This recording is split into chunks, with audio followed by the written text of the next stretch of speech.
यदि पति तुम्हें गाली देता हो, गाल में थप्पड़ मारता है, तो समझ लेना कि ये तुम्हारे पापों का ही फल मिल रहा है। किसको दोष दें हम? हमने कोई पाप किया होगा किसी जन्म में जिसका परिणाम हमें मिल रहा? पति मार रहा, किसी की पत्नी मारती है उसको पति को, तो तू रोया मत कर, ये तेरे पापों का फल है। कभी किया होगा गलत, उसका आज मिल रहा, क्यों रोता? ये बात मैं नहीं कहता, शास्त्र कहते हैं। यह सत्य है कि संसार में कर्म ही सब कुछ है, कर्म में ही आपका जीवन है।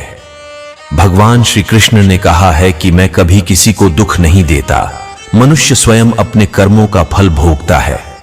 यदि पति पत्नी के बीच आपस में लड़ाई झगड़े थप्पड़ जैसी बातें होती हैं, तो यह उनके कर्मों का फल है।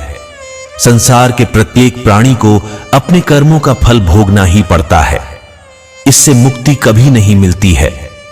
जो कर्म ज्यादा होते हैं उसे बाद में, तथा जो कम होते हैं उसे पहले भोगने को मिलता है।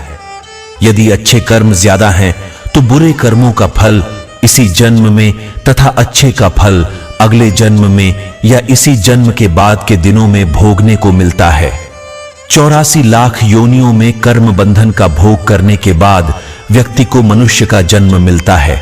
जैसा कर्म वह करता है वैसा ही प्रतिफल पाता है। जो भक्त अपने जीवन में नियमित धर्म के कार्य करते हुए प्रभु के शरण में रहकर उनका नाम जपता है, उसके जीवन में दुख कभी नहीं आता, वह सदैव सुखी रहता है। वहीं जो ऐसा नहीं करता है वह हमेशा दुखी रहता है। जय श्रीमन नारायण।